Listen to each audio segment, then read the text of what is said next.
got into IIM and said, no, I'm going to open my own store, my own business instead? The day I decided to not take up some of those MBA schools, I remember my mother cried. That was a stupid decision.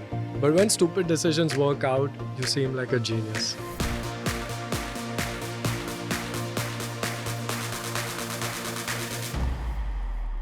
Tell me what the starting point is. The brand is now 12 years, started by a group of friends. We were pretty bored of our jobs. In India, there was nobody selling official licensed merchandise. You had to go to some very expensive shop where it was imported from the US, or you had to go to Fashion Street where it was 200-300 rupees. The licensing part is where I would say that you spotted the opportunity. Why do you think nobody else has done it? Because industry is run by a lot of old people and they probably don't understand the opportunity sitting on it.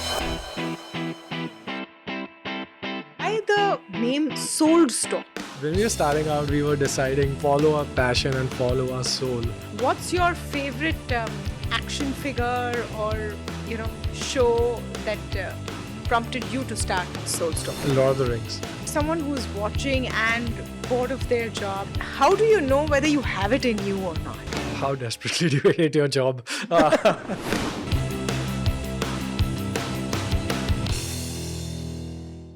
If you want to do a quick test whether you're cool or really young or with it, here's a teaser for you. Have you heard, shopped, or known about the brand Sold Store? Chances are, if you have, you are in the age category that is called Gen Z. And if you haven't, well, you're about to find out. Vedang Patel is with me today on The Disruptors. Vedang, great to have you on. Yeah, thank you for having me. I'm excited to be here. Yeah, I must say that, we invited you on the show by popular demand from a lot of my colleagues who are fans of what you put out. And you've clearly got a hold of the space as far as Gen Z consumers are concerned. But for everyone tuning in and who might not be familiar with your brand, if I were to ask you, what is Sold Store and why should you be called a disruptor? What would you say? Why should we be called a disruptor? I think that's something that you all call us. You don't think you've disrupted the space? I don't care if we've disrupted the space. We just care what we do. Okay. The Soul Store is the home of pop culture for India. That's what it is. We sell pop culture-based apparel, accessories, etc. What is pop culture? Pop culture is Batman, Superman, Harry Potter. So merch. That's about half our revenue. The other half is like stuff I'm wearing, like these jeans and this. Yeah. Okay. So tell me what the starting point is. The brand is now 12 years. Yeah. It's started by a group of friends, all of you from Mumbai, in your first jobs as financial analysts. Then what happens? Yeah, well, we were pretty bored of our jobs. I'm going to be honest. It doesn't mean we were bad at it. We didn't like it. And I was going to do an MBA, engineering, finance MBA like everyone else. And I realized that even post MBA, my life is pretty much going to be the same. So we decided, what do you enjoy every day? And I think that's very key. Otherwise, people just wait. Every Sunday becomes dreadful. Otherwise, you're looking forward to a Friday. And for me, pop culture is pretty much what I'm really into it.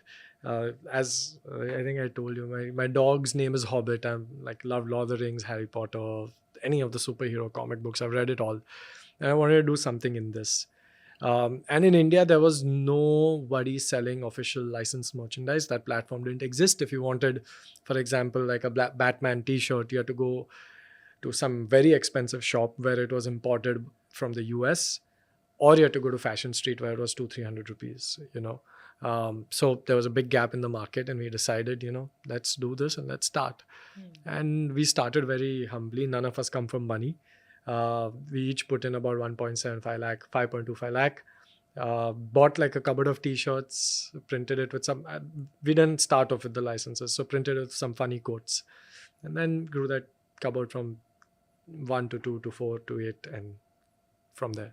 Vedang, why the name Sold Store? So when we were starting out, I just want to put an underline. We were 23. So when we were starting out, we were deciding to quit our jobs, follow our passion and follow our soul, doing what we love. That philosophy of loving what your Monday, Tuesday, Wednesday is very important to us. So hence the name, the Souled Store. It's from the soul. But why is the soul sold in past tense? It is about giving your soul to it. Okay. But if you, the name is not easy to pronounce. Soled. Okay. That's what you got initially. People say, "Oh, you started Solid Store." At least the delivery guys and all still say it, Okay. But now the name, and this is a fluke, so I don't want to take any credit. Hence, I gave the caveat. It embodies who we are even more. And is that what soul looks like? Yeah, Why don't you that's show it our- to the camera? Your little Is it? the logo. That's the logo, Mr. Souls. So the licensing part is where I would say that you spotted the opportunity. Yeah. Where you have an official T-shirt which doesn't cost you an arm and a leg. Correct. Why do you think that that's a space that no one saw before or spotted? Because that demand has always been there for a Spider-Man T-shirt or a Batman T-shirt or And whatever. it would only be growing because now movies were getting dubbed not just in Hindi but in so many regional languages. Back then there were torrents, now Netflix, Amazon Prime. So I think the relevance of these properties was just going to increase in India. And that's an opportunity we're going to jump on. Why nobody did it? I think these are very hard questions to answer. But I think... Why do you think nobody else has done it? Because industry is run by a lot of old people and they probably don't understand the opportunity sitting on it, right? Okay. So you're saying that big brands didn't figure out this is what the youth wants or young adults want. Correct. You cater largely to this segment. This is what you identify with. So that's where the brand identity comes from. Yes. Okay. Yeah. So tell us why. Tell us your brand philosophy right now. The brand philosophy, that's a very deep question because we think a lot of branding. I think the way we define it is to create a brand is to create expectations from a customer and then sticking to that expectation. That happens with consistency. So for us, it is that if you have a product out there, it has to just be great design and great quality. And that's the reason we have created this loyal customer base. I feel a lot of people... they mistake branding by making a celeb dance on TV and think this is branding spend. I think you're doing awareness. Branding is consistency through the years, making sure that customers know what they're going to get. And that's the philosophy that we follow. Tell us about the expansion that you saw of Soul Store. You started as an online store. And now, what is your presence in how many cities? How large have you gotten? I have a very funny story here, though. Yeah, sure. We raised money thrice. So the first time we raised money in 2018, I remember when I went to pitch saying that one day we'll start a store, by the way, because the Soul Store is all about feeling. It will be a great place, and every VC we pitched to then said, I love your online story, you're doing so well, but if you are starting a store, then I'm out. Okay. So Soul Store couldn't start a store? We found the right partners, but this was in 2017, 2018. Then in 2022, the same people, obviously for the next round when we went pitching, and omni-channel had become a buzzword. And then everyone was like, if you don't go offline, we will not give you money. Like the money should be used for offline. So I realized that there's a lot of, herd mentality in that space. The reason we started our first store is because we feel like the experience can be great. Also, we wanted to not be reliant on, Google Meta ads for the growth of the business. And then we were looking at what would be the cost of a billboard. Then we saw what the cost of a billboard on Linking Road was, and it was in many lakh. And we realized this is almost close to the rent that you'll pay for a store, and there'll be a permanent billboard over the store, which is your facade, as well as like customers can come, interact and buy. We didn't think it would be a very profitable, endeavor. But our first store did really well. It was profitable since day one. We recovered capex in like 2-3 months. And then we thought, wow, this is making business sense, not just branding sense. So what is the kind of split or the mix right now to online to offline? Now I think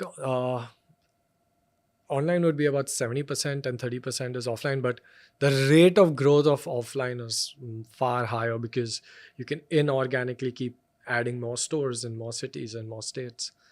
So offline's the higher growth channel for us. I want to go back a bit, Vedang, to what you said about brand.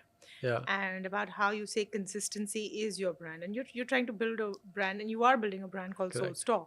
But the push of your brand is selling other brands to people. When it's merchandise, someone's coming in buying a T-shirt. I mean, for example, what is your bestseller? It's Avengers? No, our best sellers actually are logo T-shirts like the one I'm Yeah, wearing. yeah. Okay, that's super because you've Yeah. started off with the proposition of giving people a piece of brands they like, whether it's Sure. action figures or stars. So where does your own brand come in? So the way so our brand isn't about selling other brands. Our brand is about celebrating pop culture. Okay. It's who we are. And in that, obviously, we will sell your favorite TV show, your favorite movie, and it's always our favorite TV show or movie as well. So our brand is about being ourselves.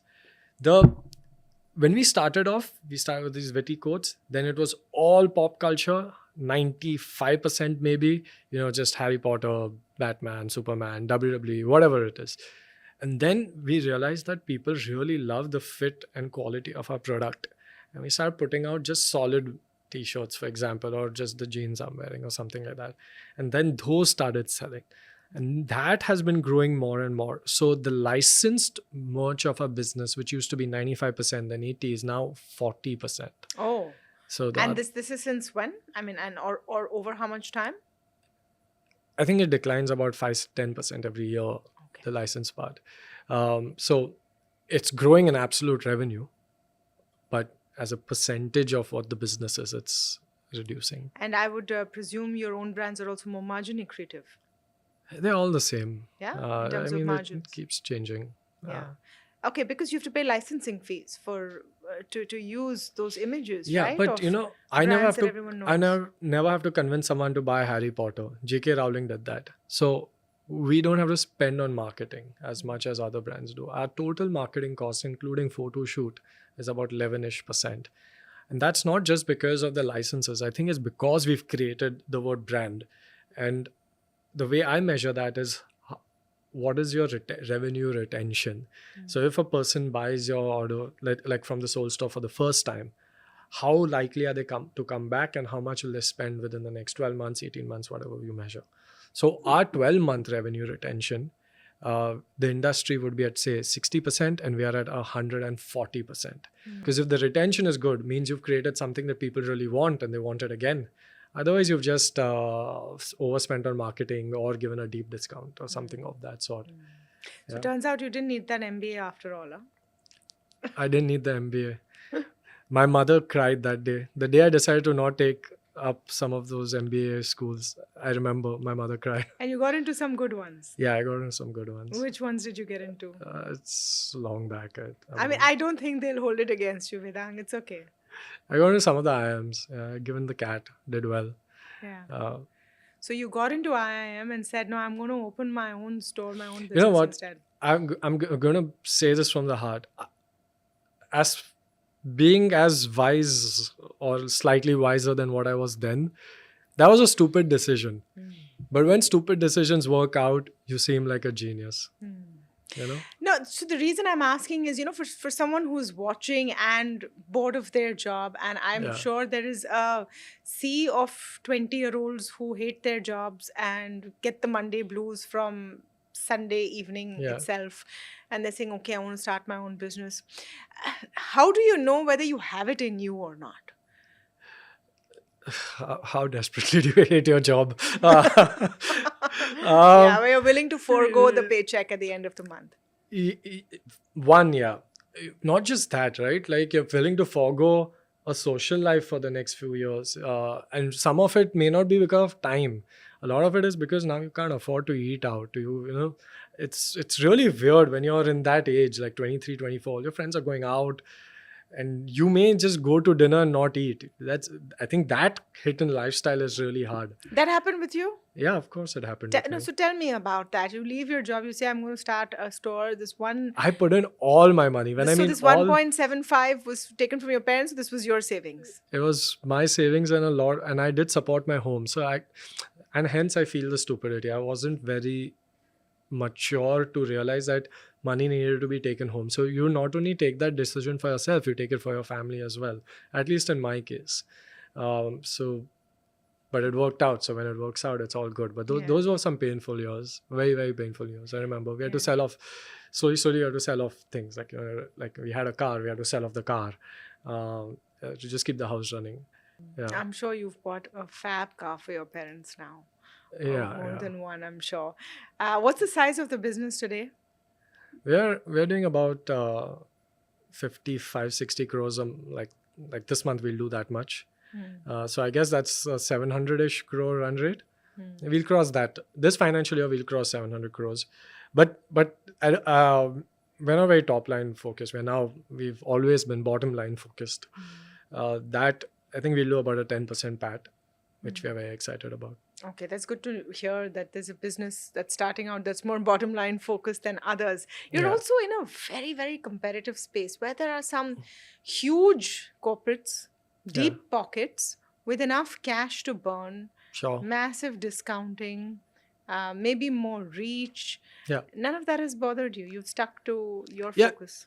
We create something that's very unique. I'll give you an example, right? A lot of brands, fast fashion brands, what they do is they go to most of these manufacturers in India and then they will say, kya fabric hai? Dikhao. And they'll be like, iska 500 short banao, inko 300 banao. Soul Store, all our products are uniquely designed. So it takes a lot more time, a lot more work, but then you don't get it anywhere else. And hence we don't have to play the deep discounting game or do a sale now, do a sale then. Because that's a race to the bottom, and that's also how you erode brand equity. Then you have to start compromising on quality, things like that. We don't do that, right? Soul Store is truly unique. There's nothing like us in India. There's nothing like us in the world. I was in the US 2 weeks ago. We want to start a store there. We're going to start one in the Middle East, a few in the Middle East this year itself. Because we have a right to win. There's nothing like us. In the US, wait, 1 second, let me just stop you there. That's, I would say, the mother market of merchandising and, selling all of these brands. That's true. But I can understand in India, there would be a demand, okay, I want a Hulk t-shirt, but I want an original one or whatever. Yeah. But in the US, where is that hunger? I mean, they're enough to fulfill it. I'll tell you what. So we create all these designs, right? For Disney, Warner Brothers, whoever. And we recreate them. Most people do a Control-C, Control-V, and it's pretty, like this ugly billboard. And then our case study of this Indian brand goes across the world. Hey, look at what these guys create. They embroider this part. They've put a wash out here. It looks so good. So we actually put pop culture into lifestyle. I think a lot of what's there in the US today or Middle East or wherever is there are these very intense, nerdy shops, which is perfect for a person like me, but not for the casual fan. You don't want to look like a intense fan. You sometimes just want these subtle lifestyle products of pop culture, and I think we do that really well. So it's not us who's also saying we will win in the US. It is actually the licensors who are like, I think you are truly unique and you should spread this out.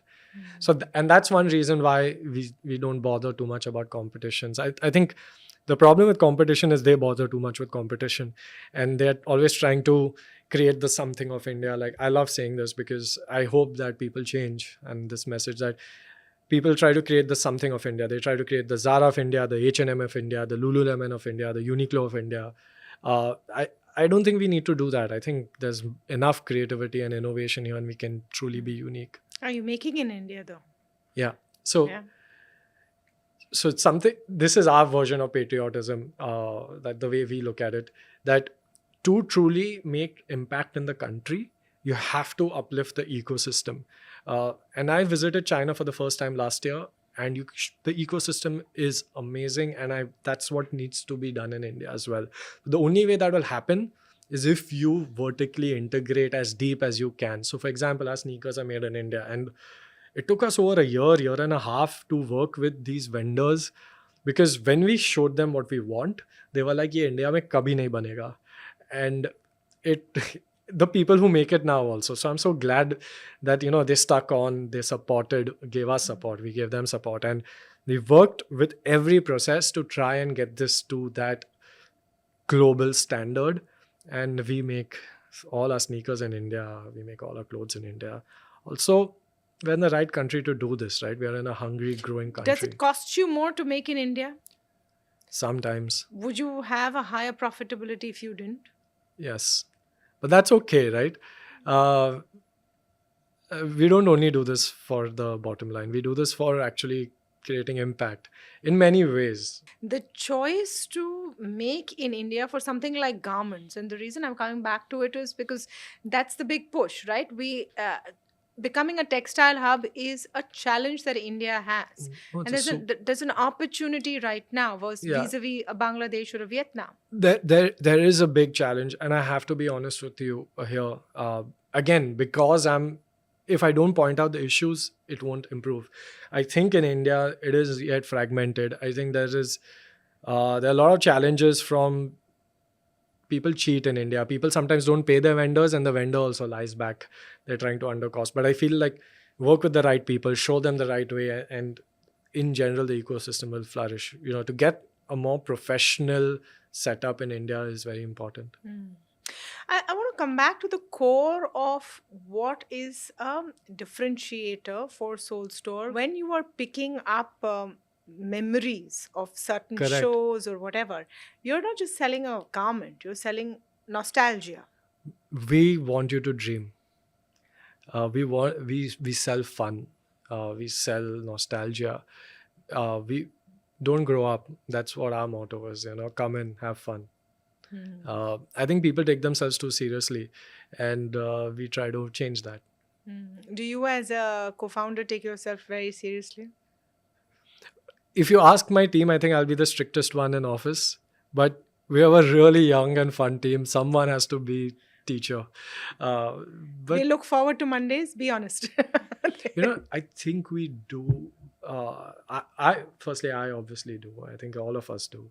But my litmus test for my team is about how often they work from home when we allow it. We allow people to work from home, but we have people coming in every day. And what is the equation like now with the original team that started the company, your co-founders? There were 3 of you. Yeah. So has everyone stuck on? And the reason I ask this is, and you typically see this in companies, you start together, a group of friends, but as you grow on, it's like that popular band that sometimes breaks up and the lead singer wants to start his own band. What has happened with you guys? What's the story there? So firstly, my co-founders are my best friends. I trust them with, the Soul Store is my life, so I trust them with my life. One of my co-founders decided last year when he had a child that he will take a backseat for some time, and he decided to do that, and it's fine because we have great systems. It's been it had been 11 years. It's okay for one of us to take that break at that time. So that's happened, but no ego battles. There's no ego battles. I think I'm very lucky. I'm very lucky to be with very mature people, because even at that age, whenever we are discussing a point or arguing on a point, I think that comfort that you are arguing for the same goal I'm arguing, you just feel that there's a different part to it. I think once you have that comfort in that room, that you're not doing it because you wanted your way, then ego's out of the window. Then what's next? Where do you grow from here directionally? Where do you take the story forward? Well, the world's ours for the taking is the way I look at it. So many things, right? Step 1 is we are going to go global this year. I think we're going to keep adding new categories because we have this loyal customer base, and I do mean very loyal. Like, they will rate us very high, they will repeat, etc., etc. So when we add new categories, it adds the lifetime value of a customer for us. The third thing I would say is we'll keep increasing this number of stores in India. We have about 50, 51 today. Our stores are extremely profitable. They do about 3-4 times the revenue per square foot of what the industry does. So I think the industry is at about 11,000-12,000 rupees annually. We are at about 40,000-50,000 rupees per square foot. So we will start these stores. We recover capex within the first 6-7 months. And lastly, we will also be launching a new brand this year, because we have a very dedicated product focused team, and we think that there is some merit in utilizing that intense machinery to start more brands. Okay. And fundraisers on the anvil, going public, IPOs? Yeah, the plan to IPO is in about a year and a half. But this is not my domain. This is not my circus. I think I will listen to what a lot of smarter people tell me here and advise me on this one. But yes, the plan to IPO is in about 1.5 years. But I mean, at the end of the day, when you do list, you will be in focus. It changes. Unfortunately, it'll change. People will look at you Yeah. and your balance sheet and your commentary. I hate that. It's a different circus. Yeah, because as a brand, we like to be this friendly neighborhood store. We don't like to seem, and if you come to office, you'll realize this. We're not this corporate machine, but I think the perception shifts. I hope it doesn't internally shift. Or even to our customers. We like to remain under the radar. You have a year and a half to prepare, at the very least. All right, we'll wrap up. We'll wrap up with a few quick questions to Vedang.